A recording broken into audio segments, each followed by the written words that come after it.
you go to a hospital and there's every single field of medicine except the mouth. Oh, that's a different. No, it's connected to your face, to your skull, close to the brain, close to your eyes, to your sinus, your breathing apparatus. Why are we separated off this one zone? What the hell, man? So I'm very passionate about breaking that divide down. Hi, I'm Sage. Welcome back to the Addictive Wellness channel. Today I am excited to introduce you all to my good friend, Dr. Miguel Stanley. Dr. Stanley is the founder and clinical director of the White Clinic here in Lisbon, Portugal. He's also the co-founder of the Slow Dentistry Global Network and vice president of the Digital Dentistry Society. Wow, man, that's tough. You did your research there. How you doing, buddy? I'm doing well.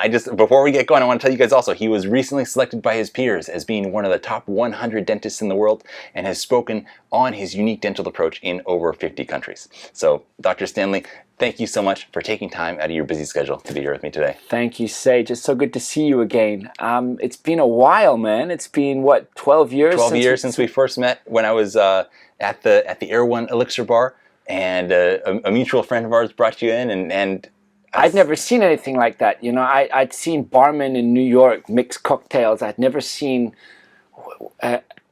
what an alchemist, a healthy food optimization alchemist at work. And I walked into Erewhon and, I just wanted a smoothie, and you had all these powders, raw honey, and it wasn't a thing yet. This wasn't a thing yet. Right. It was nobody was talking about adaptogens at that time. No, and so I was very curious, and I said, okay, and you just made me this most amazing thing, and this natural smile. And I just want to say, it's got to be working, because you haven't aged a day, and I got all this gray hair in the last few years. So whatever you're doing, keep on doing it. Thank you so much. So, Dr. Stanley, it's such a diverse dental world out there with so many approaches, so many different practices. You go from one dentist to the next, and each one will have a different solution that they're trying to provide you. I see you as kind of being a dental futurist in your approach to things. I mean, you look at your clinic here, and it's not just cutting-edge dentistry and orthodontics. You've also got infrared saunas, stem cell therapy, IV ozone, nutrition, functional medicine. You're really supporting your patients from every direction possible in their health. What do you see as being kind of the future of dentistry? Well, thank you for observing that. The medicine is about evolution, and I actually will take an analogy from your industry. So, how you arrived to your chocolate, something that seems simple, but was a journey. Understanding the difference between, Ecuadorian cacao and other cacaos, and understanding that that's the most pure form of it, and understanding that ingredients matter. The sequence of the ingredients matter, the preparation matters, the packaging matters, the temperature, everything. I'm not a chocolatier, you're hitting on all the important points. I can points. understand that. And when you'd go shopping 20 years ago, everything was plastic wrapped and high sugar, had all the emulsionants and all that crap that they'd put in the food, right? And then we saw the results, and there's so many people that not just are obese, but that are actually sick with autoimmune disease. And now, thankfully, shops like Erewhon in LA, and the Whole Foods and all of the around Europe, the healthcare has come into how we buy our foods, right? The packaging matters. Plastic free, and then the biodegradable, locally sourced, GMO free, organic, biological, pesticide free. We want this on our plates. We want this for our children. So I started asking, what would that look like in healthcare, and more focused to what I do, what would that look like in dentistry? And when you think about it, when you buy a meal, between consuming it, processing it, and getting rid of it is 24 hours, all right? And the body's quite forgiving. And of course, if you eat bad food over a decade, you're going to feel the effects, But in dentistry, we put something in your mouth that could stay there your entire life. Your entire life. Now, we started studying genetics and understanding that maybe some people will react poorly to a product that a dentist with the best of intentions puts into your mouth, like, for example, a lead mercury filling, an amalgam filling. And I was trained that this was harmless and that it was fine and that it was safe and that it was okay. And in all effects, a lead mercury or amalgam filling is an amazing material. It's very forgiving. It's very easy to use. It's cheap. It's affordable. It's fast. A relatively inexperienced dentist can save a tooth from cavity, from caries with this, and it's ubiquitous. It's all over the world. One problem: it has mercury in it, and we were trained that, and they showed us data and science that it's safe. Now, is it? Is it really? So I started questioning that back in 1996 at school. I got a lot of heat for it. And this is before social media, guys. So, I'm not an anti-anything. I'm a pro-goodness. So I'm pro-science. I'm a doctor. I'm a scientist.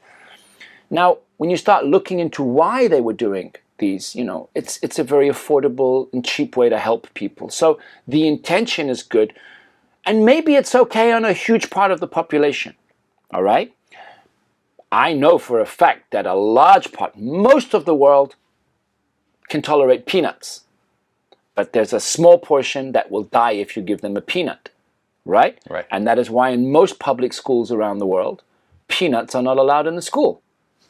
Because one kid or two kids have a peanut intolerance, no peanuts. No peanuts on the planes, no peanuts for anybody because of a small part of the population.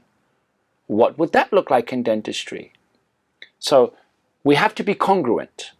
We have to, if we understand, well, okay, if that's happening there, it's happening in the food industry, and we accept that to be true, what would that look like in dentistry? And should we just blanket, carpet, bomb everybody's mouths with mercury? I don't think that's a good idea. Now, I'm not going to argue the politics and all of that, but we've been mercury-free and mercury-safe since last century. And even the chairs, our dental chairs, have special filters that will filter out the mercury, and we dispose of it safely because it's quite a harmful and toxic product. Everybody's worried about mercury in fish. Worry about mercury in your mouths. All right? Now, fortunately, the younger generations, the millennials and the Gen Zs, it's very unlikely that they will have this placed.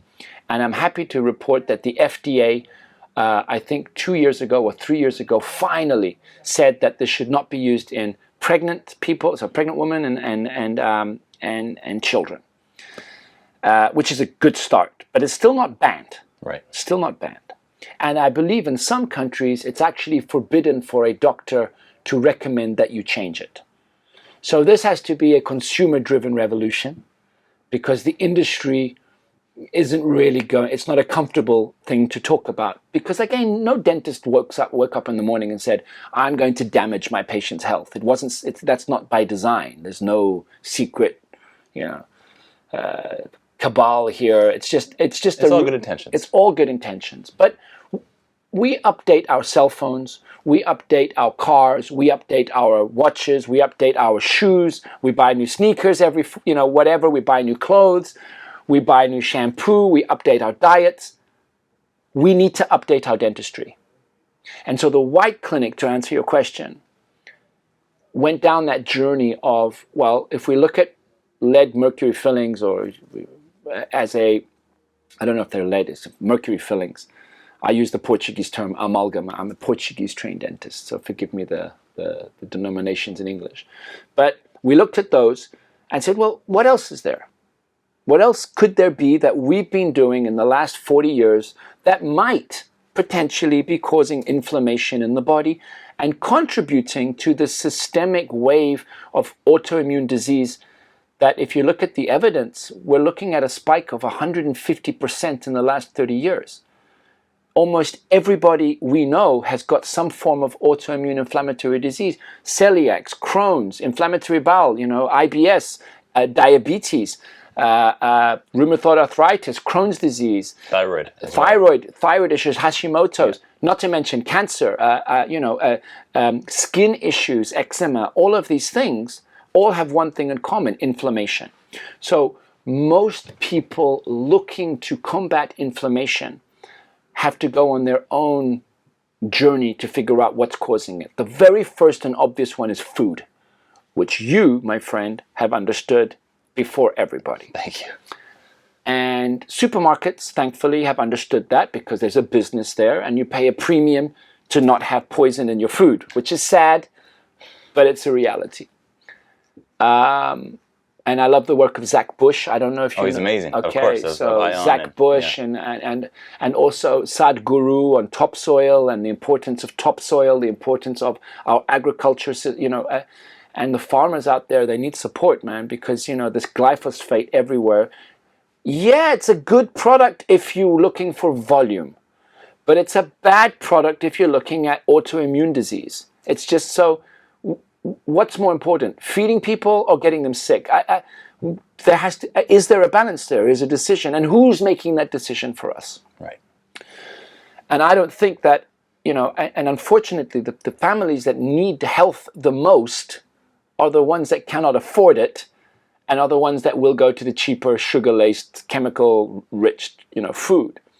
So on one hand, people feel good that they're feeding people, but they're also poisoning them. So it's a really difficult proposition, and it's one of these political and sociological. I'm not a politician, I'm not a sociologist, but it's a sad thing, and I'm very blessed that I can feed my children healthy food. We grow our own chicken, we have our own chickens, and we grow some of our own produce, and not everybody can do that. But you don't need a lot of land just to grow some lettuce. Everybody can grow a few things in their windowsill. Grow your little cherry tomatoes or something. There you go. So, in dentistry, I started going down this journey and looking into what people will call biological dentistry, holistical dentistry, integrative dentistry, functional dentistry, regenerative dentistry, all this umbrella of what in the analogy would be biological or organical biological food. So that in dentistry. Mm-hmm. And we started working with immunologists and psychiatrists and cancer specialists and just asking questions and connecting dots, because there's been this Cartesian divide between dentistry and medicine, almost as if magically the mouth wasn't part of your body. So you go to a hospital and there's every single field of medicine except the mouth. Oh, that's a different. No, it's connected to your face, to your skull, close to the brain, close to your eyes, to your sinus, your breathing apparatus. Why are we separated off this one zone? What the hell, man? So I'm very passionate about breaking that divide down. And so our patients, and the machine you see today here at the White Clinic in Lisbon, Portugal, is we're helping patients with autoimmune disease to say, listen, come to us and let's run some tests. So this is very scientific. We run a bunch of blood tests. We do DNA testing, metal hypersensitivity testing. We work with CT scans, blood tests, and all of this, some top labs. And then, we talk with their doctors and say, listen, there's inflammation here, that a traditional dentist using two-dimensional film x-ray in a quick appointment, mostly looking for aesthetics and function, like, tooth integrity, right. So a cavity won't be looking for. And don't get me wrong, I've got those dentists on my team. That's your family doctor, that's your dentist. This is beyond dentistry. This is the connectivity between your mouth and your brain and your immune system and your body, because it's very simple. Your teeth are embedded in your bone marrow. What? Yes, teeth are embedded in your jaw, and your jaw is bone. And inside the bone is bone marrow, and bone marrow produces your white blood cells, which is the fundamental building block of your immune system. So, if you have toxic dentistry, be it with a material you cannot agree with, like, for example, some people are hypersensitive to chrome cobalt, right? An alloy used to restore a crown or something like that. Well, get it out. Not everybody's intolerant to it, but if you are, we can test for it and get it out. And some people have, for example, a root canal. And here's, for people watching this I'm not anti-root canal. I'm anti-bad root canal. All right, there's a big difference. It's almost like people freak out. They're like, oh, root canals. I have a very good endodontist on my team, which is a specialist.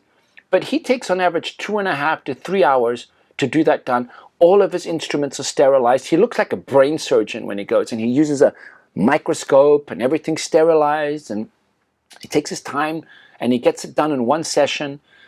And that's a proper procedure. But that's a very expensive procedure. So most GPs, if they've got, you've got 20 minutes, you can't do that properly. So the verbiage is, I did a root canal. Yeah, but how did you do it? Imagine going into a brain surgery without sterilized instruments. Okay? You'd lose your license, right? Right. What's the difference? You're taking out the nerve. It's connected to your brain. Those instruments need to be sterilized. Now, maybe now in 2022, everybody's saying, yeah, but that's how we do it today. But what if your root canal was done 30 years ago? And that's what we're talking about. So people have to stop being so hypersensitive and protective and just relax and say, it's not affecting everybody. It's not, everybody's unique. They have their own DNA. They have their own, some things work on some people, don't work on others. So what we're looking at is there's a very small part of the population that potentially their dentistry is causing them a spike in inflammation due to outdated or potentially toxic and hazardous materials placed in their mouths by a loving, caring, kind practitioner that did it with the best of intentions, with an outdated method, because, just to wrap this up, they had it done 20, 30 years ago. So we are also a very advanced dental practice, so we have our in-house labs, we work with implants, we can rebuild, we can take it out, clean it up, put it back in and get you back into your life. We're not saying that this is causing the spike in autoimmune. I'm very cautious with that, but I am saying if you have inflammation in your mouth, it's definitely not helping. So much like you choosing a more biological diet, you can also choose a more biological dentistry, and every little bit helps. Good sleep, good water, clean air, good nasal breathing, gymnastics, doing sports, getting your cardio in, no stress, stress kills. Healthy dentistry, not just good teeth, healthy dentistry. It's a different thing. And of course, healthy food. And if you add all of these little things together, trying to be as less invasive in terms of what your DNA will recognize as being natural, right? People will say like the Paleolithic diet, was this here 10,000 years ago? No, then your DNA is not going to like it. Mm-hmm. Your immune system is not going to recognize it. Even 2,000 years ago, all right? We've changed the hardware so quickly, the software hasn't had a chance to catch up. And not everybody, but a small part of the population reacts negatively. So everything in this clinic is to help those patients, and they fly in from all over the world, and that's why we have the hyperbaric chamber and the infrared saunas and the ozone therapy and the light therapy and the lasers, and it's amazing. And it's very gratifying what we're doing. So I'm sorry for the long answer, but that will explain everything that we do. And so when people are looking for a dentist, there's so many different options out there, and it's amazing when if they're here in this area or within Europe and can come to you, absolutely. But let's say somebody's in a different region of the world, what should they look for? Or when they go in to meet a dentist for the first time, what should they be asking to see, is this the person that I want to trust, not just with my oral health, but with an element of my health that will impact so many other areas of what's going on with my body? It's a very good question. It's a very big question. Yeah.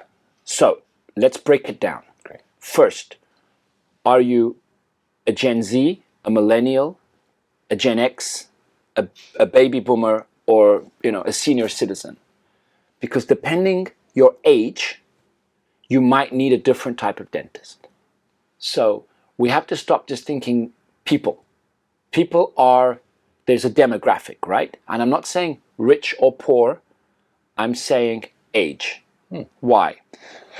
Because if you're under 30, the likelihood that you have very complex dentistry in your mouth is very low, unless you've had an accident or something. So you don't need to go to the best guy in town, because you probably just need a cleaning, maybe, you know, regular checkups, basic low impact stuff, and you don't need to go to an expensive dentist, okay? So, you know, maybe you need a little filling, maybe some aligners, maybe a bleaching if that's what you want to do, check your bite, you know, that's okay. And if that guy says, look, you might need something a little bit more comprehensive, then you go up in the food chain. But if you have a lot of complicated treatment in your mouth and you're unhappy with what you have in your mouth, then a single dentist, you know, one guy, no matter how good his reputation is not what you should be looking for. You should be looking for a team. And I'm not saying a one-stop shop where each doctor works in his individual silo, but a team that actually has one guy at the helm that designs your treatment, you know, that's the brains, and says you need to start here, do this. And there's like building a house. You don't start with bricklaying. You start with architecture. You start with architecture, which is the thinking, the conceptualizing. You know, let's talk about this a little bit, and then let's look at the engineering. How are we going to do this? And then who comes first? And then only then you start building. And that's, of course, with the patient included. I'm a big proponent that patients should have a say in, you know, and of course the costs have to be discussed and all of that. So finding a team that, depending on the spectrum, if you have a very complex issue, you should find people that have time to talk and that time to listen and that explain the risks and rewards. And that's why I created Slow Dentistry, because Slow Dentistry is all about it's not about the speed of treatment, it's the speed of preparation. Don't rush into things, you know, prepare things, because touching people's mouths is a very, very big thing. You shouldn't do it lightly. And unfortunately in dentistry, most of the industry around the world is profit driven. So it's a business. And there might be a corruption of the system if the person selling you the treatment is also the person doing the treatment, is also the person that has the most to gain from that doing that.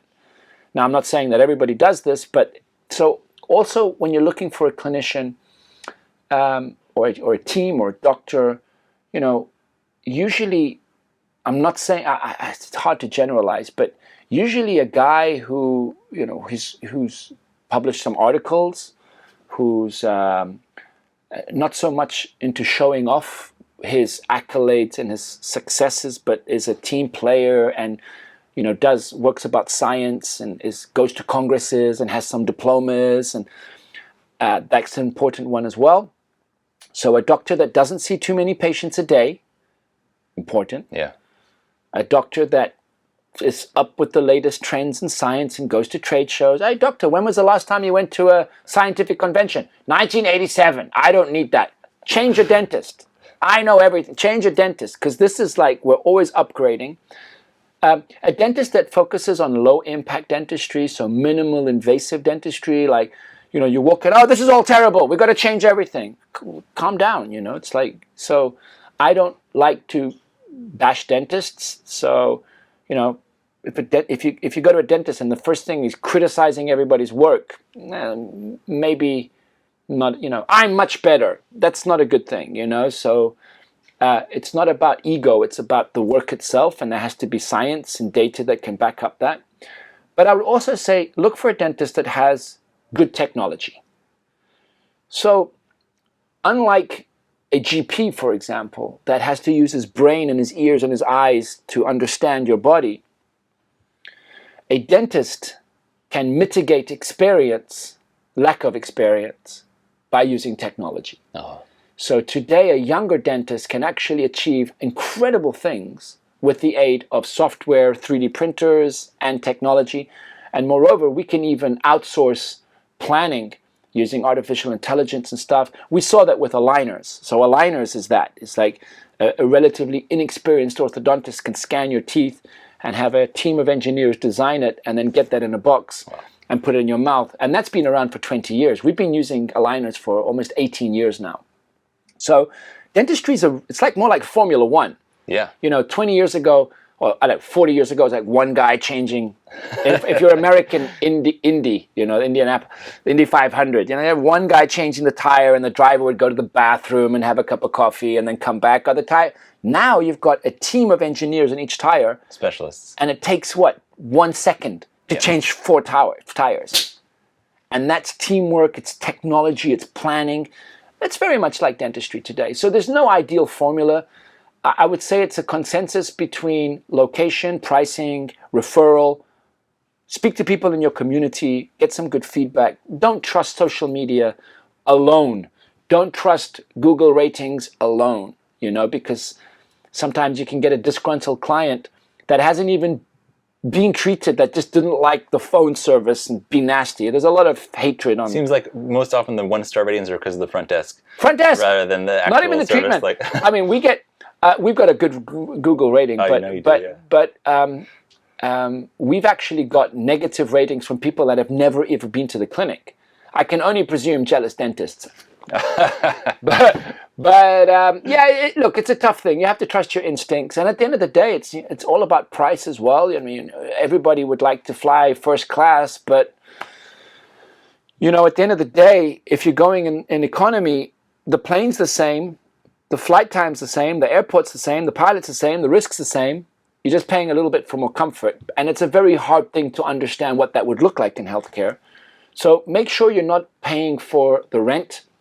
By that I mean, if the clinic's in a really expensive neighborhood, you know, I'm not saying, again, I can't generalize. I'm in a good neighborhood, you know, so, but what I'm saying is just use your instincts. Don't choose a dentist like you choose a restaurant or something like that. And if you don't feel comfortable, say thank you very much and go find somebody else. You know, most dentists that I know work very, very hard to help their patients every day. They're studious, they're hardworking, they're very passionate about this, they're learning. It's a really tough job. It's very expensive to run a clinic. Patients also have to be better patients. And if you want, just to do a plug here, I have a podcast called Biting into Healthcare with Dr. Miguel Stanley, anywhere you get your podcast. And you should listen to the one, How to Be a Better Patient. It's a good listen there. So a lot of people are thinking about, how do I find the best dentist? Where do I go? What do I ask? Not a lot of people put thought into, how do I be a better dental patient and better participant in this health journey? And that's at least 50% of the equation. Yeah. So like I said previously, I have this podcast where I just ramble. I don't interview people like you. I should though. But I was just talking about that because I refuse a lot of patients. And people are like, what do you mean? Well, first of all, I'm a private practitioner, and this is I'm the clinical director. And for me, my safety, my mental safety, my mental health, and that of my team. So the personal safety, the mental health safety of my team comes first, all right, before everything. And that is directly linked also to reputation and just good business strategy. So if a patient comes in that is, for whatever reason, in turmoil, so a person that is psychotic, I mean, that's an extreme, you know, but a person that has dementia or psychotic or, you know, and the family says, oh, you know, you have to help him but he has outbursts, he gets a bit aggressive. It's like, whoa. Now, imagine that in a dog, right? I have 2 young children. Somebody says, can I bring my little puppy to your house for lunch? I'm like, yeah, fine. Because a little puppy ain't going to bite kids, right? Can I bring my Doberman who's a little bit psychotic and No, you can't. Oh, but he's okay and I love him so much. I don't care. My safety of my family comes first, right? That's legitimate. You would absolutely 100%. Done. So why would I allow somebody that poses a threat, an emotional threat to me and my team? Because they don't have the bandwidth to understand that we're just here to help them, and that we are not God, we are not infallible, and there's just because you show up, have the desire to be treated, need the treatment and can afford it, doesn't mean anything. It's not even half of the equation. It's the beginning of a discussion. right? So we have a very serious way of looking at this as a private practice, which is, and of course, if you are in like in the UK, you have the NHS, which is socialized dentistry, which I believe should actually, I have a theory on that later. I think basic dentistry, like checkups, I think just because you're, financially destitute, let's say, you should have access to basic oral health. Sure, basic, sure. Not veneers and all, but just basic stuff. Why? Because there's data that shows that if you have tooth decay and all of that, that later on in life you will be less productive and a worse taxpayer. So governments should actually invest basic dentistry. Problem is that now you can have all these complex, expensive treatments, and it becomes a burden and cumbersome for the governments. But let's step back. So just because you want the treatment doesn't mean. We have to have an agreement. So there's nothing here at the White Clinic we can't fix. We have our own in-house lab. I've got a team of 43 people, only for 7 dental chairs. There's a lot of brain power. We can solve everything. We can't solve everything in a rush, and we can do anything, but we can't do everything. And one of the things we won't do is entertain the human tragedy or the emotional baggage that many patients carry with them, because we're dentists, not psychiatrists. I don't get paid to do that. Right. And if there's too much emotional turmoil around it, then unfortunately for those people, people that are angry or rude or know-it-alls, I have patients that come up, they know more than most dentists, and they're looking for yes people that will give them exactly what they want. And one of my mentors, Dr. Maurice Salama from Atlanta, I don't think he even realized what he just in one of his lectures, he said, we've got to give, this is 20 years ago, he said, we've got to give people what they need, not what they want. So is dentistry a consumer product? Well, it appears to be, because the patient chooses where they want to go spend their money, chooses the store they want to go and acquire their teeth. So in that regard, and it's marketed, it's private, it's expensive. So in many regards, it is a consumer product. But at the moment of therapy, it ceases to be and is a medical intervention. And unfortunately, the dentists many times have a crossed. It's very difficult to stop being the private practice business owner. It's a fine balance where you go from one department to the other. And I have to run this business. I have to acquire the technology. I have to train my team. I have to pay the taxes. I got to, build the staff, manage the human resources, everything. Everything that a small business owner has, I've got to do that. And on top of it, I've got to be a scientist, sell the treatment, communicate the treatment, come up with the treatment plan, inspire my team to do that, control the quality, and also execute the surgery without the bias of finance involved. It's one of the toughest jobs in the world. Yeah. And so if you have a patient that comes into that equation and is disruptive due to their incapacity to be a team player, like, hey, here's my problem and some money, you deal with it. No. This is not my problem, this is your problem.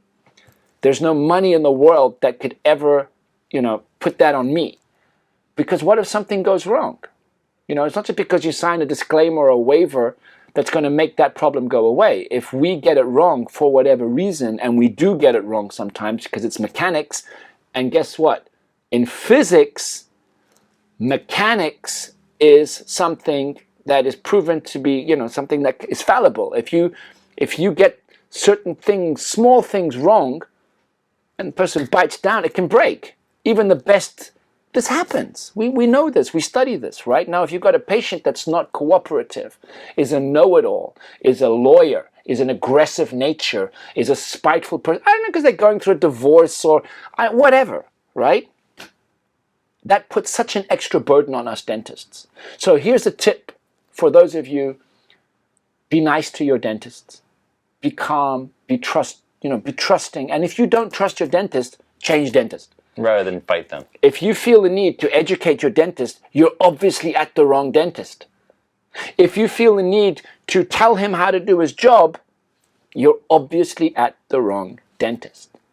All right? So I'd like to believe that I'm a very good dentist. So when somebody tells me how to do my job, that's the end of that relationship. Period. Period. There's just no discussion. But no. End of the discussion.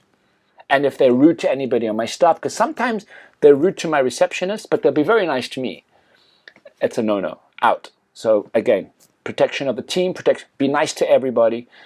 And it's also a cultural thing. Some people are different than others. Yeah, when you have a clinic like yours where people are coming in from around the world, you deal with all sorts of cultures. You know, you want to believe that everybody's everybody, and there's no such thing as frontiers, and we're all one. I want to believe that, but there's definitely some. I think it has to do with just the medical system or the educational system in some countries. That it's tough. It's very, very tough. And there's, of course, you've got the language barrier. You've got the distance. So, you know, people traveling. In our case, they don't travel because it's cheaper. They travel, I'd like to believe, because we're better.